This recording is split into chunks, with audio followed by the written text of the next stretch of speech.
Bonjour, et vous accueillir dans cette vidéo sur cette question fondamentale, la question sans doute la plus importante à se poser dans la vie d'un être humain. Mais je vous propose d'abord d'essayer de la trouver par vous-même. À votre avis, quelle serait la question la plus importante à se poser dans la vie d'un être humain?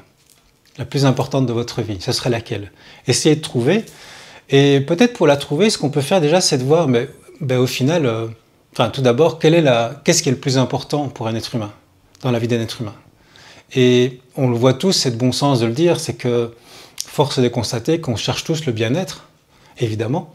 On cherche tous la joie, on cherche tous à avoir plus de plaisir, on cherche tous à avoir la paix, on cherche tous à avoir de la sécurité, on cherche tous à s'épanouir, et ceci le plus longtemps possible dans une forme de stabilité. On aimerait bien que ce soit stable, on aimerait bien que ça dure en fait.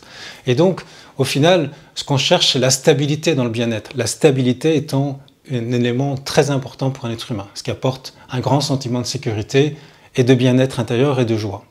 Or, cette stabilité, est-ce que c'est raisonnable de la rechercher dans un monde qui est totalement instable, en fait? Car si on regarde évidemment la nature de la vie, la condition humaine, en fait, c'est que la condition humaine, elle est liée à l'impermanence, bien sûr, et aussi la polarité. Ça veut dire que on va passer par des phases qui sont parfois très opposées.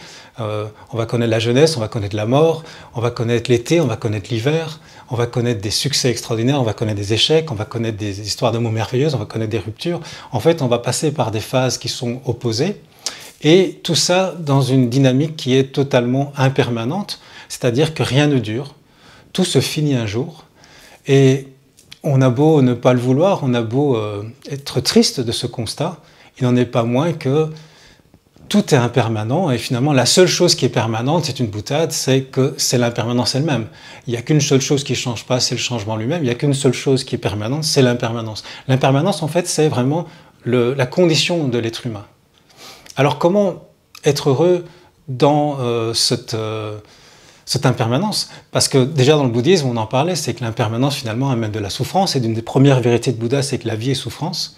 Et comme dans le bouddhisme, si on va un peu plus loin, on se rend compte en fait que c'est pas tant l'impermanence qui est le problème, c'est le fait d'être, nous, soumis à l'impermanence. Parce que si on n'était pas soumis à l'impermanence, ça ne nous dérangerait pas trop, cette impermanence, si ça n'avait pas d'impact sur nous. Or, on le voit finalement quand on va un peu plus loin, si on fait plus attention à l'origine de la souffrance humaine, l'origine du stress, de la frustration, de cette impermanence, c'est qu'en fait c'est lié à notre personne. C'est lié à ce qu'on considère être le moi. Moi, je suis un être humain qui est né un jour, qui va mourir un jour, et c'est triste parce qu'on ne veut pas mourir. En tout cas, on a envie de vivre le plus longtemps possible en bonne santé, puis je vais sans doute vivre la maladie. Et puis j'ai des succès, j'ai des échecs, j'ai des choses qui ne durent pas, j'ai des amis, j'ai des histoires d'amour, j'ai des plans de travail extraordinaires, j'ai des projets, et tout ça ne dure pas en fait. Et j'aimerais bien que ça dure. Mais donc c'est vraiment la personne que je suis. Je suis un être humain qui va mourir un jour. Et évidemment, ça c'est une grande cause de peur, de souffrance. La peur de la mort est une des plus grandes peurs qu'on peut voir en thérapie. Et donc en tant que thérapeute, on travaille beaucoup sur la peur de la mort en fait. Ce qui amène beaucoup d'anxiété en fait, la peur que les choses se terminent, la peur qu'on nous quitte. Et donc on va s'identifier à un personnage qui est dans un monde très hostile. Donc je suis un être humain qui est soumis, qui est dans un monde où je contrôle rien. Parce que le manque de contrôle crée beaucoup de stress. Je suis un être humain qui parfois a de la chance, parfois n'en a pas, qui a connu des échecs, qui a connu des succès puis des échecs. Je suis un être humain finalement qui est soumis à toutes ces variations émotionnelles. Je suis déprimé, je suis joyeux, je suis triste, je suis anxieux. En fait, on s'identifie à cette vie qui est liée à l'impermanence, qui est liée à la finitude, qui est liée aux polarités. Et si on se rend compte finalement que la cause de la souffrance, c'est bien ça, c'est bien l'identification au moi, moi. Et d'ailleurs, si on est très orienté sur soi, très égocentré, qu'est-ce qui va m'arriver, qu'est-ce que je vais devenir? On calcule pour essayer d'avoir sa sécurité, sa survie. On est très centré sur soi, et c'est ce centrage permanent sur soi, cet égocentrisme, qui amène beaucoup de tensions, beaucoup de frustration, beaucoup de souffrance, beaucoup d'agacement, beaucoup de peur surtout. Alors on voit bien que c'est l'identification au moi, comme on dit dans le bouddhisme, l'identification à l'ego qui génère beaucoup de souffrance. Alors quelle est ensuite, quand on a cette réflexion, quelle serait la question la plus importante à se poser? c'est de finalement savoir, mais au fond, qui je suis vraiment. Parce que est-ce que je suis vraiment ce petit humain, ce petit personnage qui est soumis à un monde hostile avec des lois qui ne contrôlent pas et tout est impermanent? Est-ce que je suis vraiment ça? Ou est-ce que je suis autre chose? C'est une question qui peut paraître étonnante si on ne la s'est jamais posée, mais en général, des questions existentielles, on se les pose à des moments assez importants dans notre vie, quand il y a des grandes crises par exemple, ou l'adolescence. J'imagine que vous êtes déjà posé la question. L'idée, c'est d'aller plus loin ici. C'est vraiment une question spirituelle qui nous amène sur un chemin de libération, en fait. Qui suis-je? Qui suis-je? Est-ce que je suis vraiment... Parce que quand on dit « je suis », quand on pense à soi, je suis un être humain, je suis dans un corps, je suis celui qui pense, je suis l'auteur de mes actions, etc. En réalité, tout ça, on peut le remettre en question. Déjà, je suis le corps. Eh bien, on se rend compte, si on est observateur, tout simplement, c'est très simple à observer, c'est que mais le corps, il est complètement autonome, c'est-à-dire que je ne suis pas le corps, en fait. Le corps fait partie de mon expérience humaine, mon expérience de conscience, mais ce que je suis n'est pas le corps, parce que le corps, il échappe totalement à ma volonté, c'est-à-dire qu'évidemment, je peux décider de lever un bras, mais est-ce que c'est vraiment moi qui ai décidé ou c'est juste une impulsion de vie qui me traverse quand je me gratte les cheveux, par exemple? Et puis mon corps, il fait des choses que je n'ai rien demandé. Le cœur, il bat tout seul, la digestion se fait, la respiration se fait, et tout ça échappe totalement à mon contrôle. Donc, je ne suis pas vraiment le corps. Alors, on va s'identifier à une histoire, le passé, mais est-ce que je suis mon passé? Est-ce que vraiment je suis tout ce passé?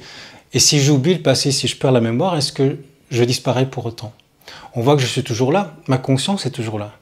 Donc, je ne suis pas limité à une histoire, je suis beaucoup plus que ça. Alors, qui suis-je? On va dire souvent, c'est moi qui pense, je suis l'auteur de mes pensées. Mais est-ce vraiment le cas? Comme on peut voir que le corps respire tout seul et que la respiration, c'est pas nous qui respirons, c'est le corps qui respire, on peut également voir que c'est pas nous qui pensons, c'est la pensée qui pense. C'est-à-dire que vous voyez bien que les pensées vont et viennent dans votre esprit, arrivent et disparaissent plutôt, et que vous n'en avez aucun contrôle dessus. On pense avoir, comme on pense pouvoir parfois augmenter sa respiration par des exercices de respiration, on croit qu'on a un contrôle. En réalité, une fois qu'on perd l'attention sur sa respiration, il y a quelque chose d'automatique qui reprend le dessus, en fait. La vie reprend le dessus. Et bien, pareillement avec les pensées, c'est que j'essaie de contrôler mes pensées, mais en réalité, je vois que c'est plutôt elles qui me contrôlent, et que quand j'essaie d'arrêter de penser, c'est très difficile, je n'arrive pas à m'endormir parce que je pense à des problèmes. Ces pensées sont tout le temps là, il y a une sorte d'agitation mentale que je ne contrôle pas du tout. Et donc, on le voit finalement quand on est très observateur, c'est que je ne suis pas l'auteur de mes pensées. Et puis, de temps en temps, comme par chance, par bonheur, je peux ne pas avoir de pensée, la pensée n'est pas là pendant quelques instants, eh bien on peut constater qu'on est toujours là. Donc je ne suis pas le penseur. Sinon, je disparaîtrais aussi. Or, on voit que ce qu'on est ne disparaît pas. Est-ce que vous pouvez, c'est une question très importante aussi ça, c'est est-ce que vous pouvez ne pas être? Est-ce qu'on peut ne pas être? Est-ce qu'on peut ne pas être conscient? Là, un instant, est-ce qu'on peut ne pas être? Évidemment non, on est tout simplement. On peut constater une chose, c'est qu'on est conscient. Donc la question finalement la plus importante qu'on peut se poser, c'est qui suis-je? Et à force d'éliminer, comme on dit dans l'hindouisme, c'est neti-neti, c'est pas ça, je ne suis pas le corps, je ne suis pas le mental, je ne suis pas le penseur, je ne suis pas l'agissant. Alors qui je suis? Qu'est-ce qui reste? Il reste finalement une conscience. Ça, on ne peut pas le nier qu'on est conscient. Et cette conscience, je vous invite à observer en allant encore plus loin, quelles en sont ses qualités, quelles en sont ses caractéristiques de cette conscience. Cette conscience, on voit qu'elle n'est pas liée à la mémoire, parce que la mémoire peut ne pas être là, on peut parfois tout oublier, on est toujours là pourtant. On voit que cette conscience, elle est en amont des pensées.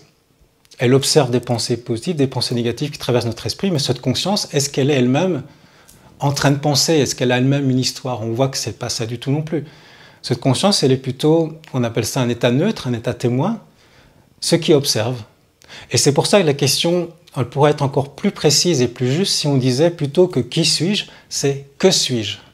Que suis-je? Parce que ce qu'on voit, et on peut l'observer, vous pouvez le faire pendant la vidéo, vous pouvez le faire maintenant, vous pouvez le faire, on peut passer des années à méditer aussi dans des temples, mais on peut aussi en quelques instants, si on est très attentif, parce que souvent c'est des erreurs d'attention qui fait qu'on s'identifie à l'ego, on peut très simplement et rapidement voir que ce que je suis, profondément, n'est pas lié à une histoire humaine.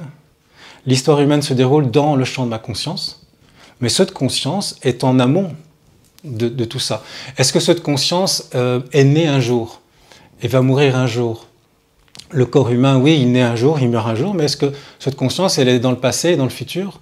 Est-ce qu'elle a un passé? Est-ce qu'elle a un futur? En fait, quand on remarque, quand on observe vraiment cette conscience, on voit qu'elle a toujours été la même depuis qu'on est né, depuis qu'on a 2 ans. Elle n'est pas liée au temps, en fait, elle est toujours neuve à chaque instant. On ne peut pas dire qu'elle est née ni qu'elle va mourir.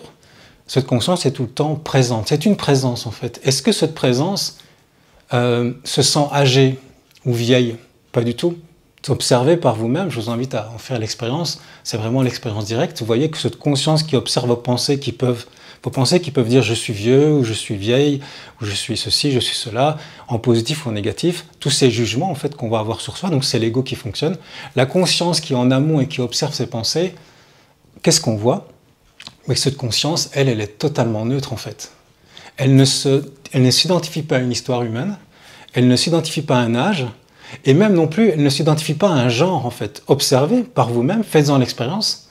Moi je le fais depuis des années avec des clients, c'est que cette conscience, quand on l'observe, donc la conscience qui prend conscience d'elle-même, est-ce qu'elle est homme ou femme? Est-ce qu'elle est masculine, féminine?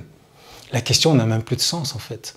Observez que ce que vous êtes fondamentalement n'est ni homme ni femme, ni jeune ni âgé, n'a pas de problème en réalité, et n'a pas de désir non plus.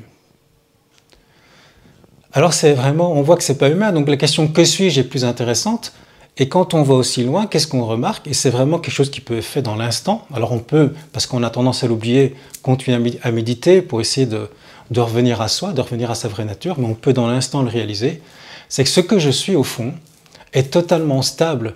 Et on en revient à ce qu'on disait au début de la vidéo, c'est qu'en fait ce qui nous crée du stress, c'est l'instabilité, ce qui nous crée de la frustration, de la peur, de la colère, etc. C'est l'impermanence de la vie, c'est l'instabilité. Et là, qu'est-ce qu'on remarque quand on fait cette enquête de soi? C'est qu'on voit que tout au fond, ce que je suis profondément est stable. Ce que je suis est de nature stable. Tout comme l'espace est stable par rapport aux formes qui sont dans l'espace, qui vont disparaître. Ce mur va disparaître un jour, tout va disparaître, ce corps va disparaître un jour. Mais l'espace dans lequel tout ça est apparu, l'espace, lui, il reste stable en fait. Tout comme les sons que vous entendez vont et viennent, mais le silence, lui, il reste immuable, il reste stable, il ne bouge pas. Le silence, en fait, l'espace et le silence sont en fait, quand on l'observe vraiment de manière directe, intime, sont notre vraie nature. Et c'est une bonne nouvelle, ça veut dire qu'en fait, nous pouvons traverser le chaos de la vie en gardant une stabilité intérieure. Et intérieur n'est pas vraiment le mot juste parce qu'en réalité, toute cette instabilité, tout ce chaos de la vie apparaît en nous dans un espace qui est totalement stable. Et donc on le voit, cette question « qui suis-je » ou « que suis-je » est une question vraiment fondamentale pour se libérer de la souffrance, pour se libérer du stress. On le voit, il y a vraiment un besoin spirituel, un besoin de revenir à notre vraie nature. On sent qu'il y a de plus en plus une éclosion de la conscience sur cette planète, en même temps qu'il y a de plus en plus une montée du totalitarisme. Il y a une véritable déferlante totalitaire, on ne peut pas le nier depuis quelques années, on le voit encore plus, c'est encore plus visible. Et donc la réponse à ça, c'est justement de rester en paix dans le chaos, de pouvoir traverser ce chaos et lutter évidemment contre le totalitarisme si on en sent l'élan, mais en étant en paix à l'intérieur. Et la seule façon d'être en paix à l'intérieur, c'est de revenir à notre vraie nature. Et il y a vraiment un besoin pour ça, je le vois bien. Si vous suivez ce que je fais, vous savez que j'organise au Maroc, dans le désert, un stage de spiritualité. Donc c'est une semaine intense où on est plongé vraiment dans cette question spirituelle pour revenir à notre vraie nature dans un cadre magnifique. Et bien en quelques jours, la semaine était remplie. Et puis la deuxième semaine, j'ai ouvert, elle était remplie en quelques jours. Donc c'est 40 personnes qui sont déjà inscrites. Et je vois beaucoup d'opportunités comme ça qui s'ouvrent un peu partout.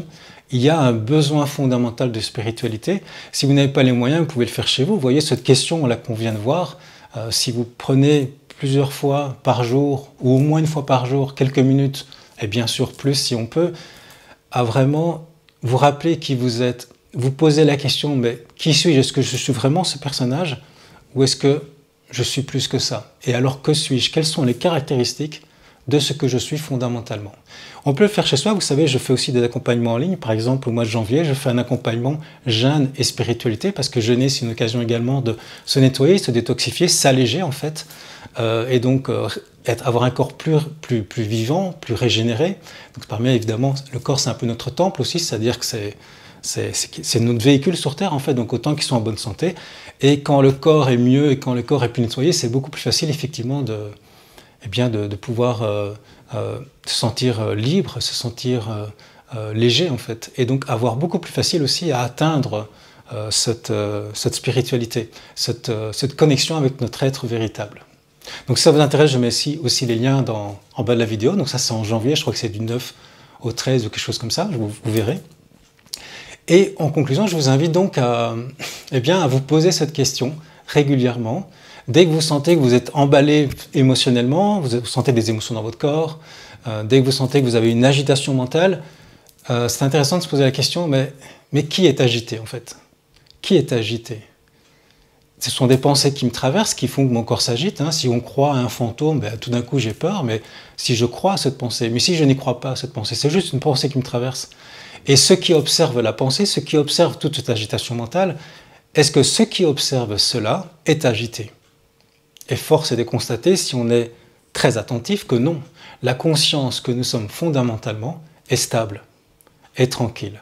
C'est donc un espoir extraordinaire, un chemin, une opportunité de goûter à la liberté intérieure, de goûter à la paix, à la stabilité, alors même que le monde est chaotique, je le répète. Donc c'est la meilleure solution face à la période que nous traversons. Je vous invite à vous poser régulièrement cette question et à découvrir et à retourner régulièrement à la maison. Voilà, au plaisir de vous retrouver dans une prochaine vidéo. Être un rebelle sans se mettre à genoux, comme une étincelle dans ce monde de fous. Être un rebelle sans se mettre à genoux, comme une étincelle dans ce monde de fous.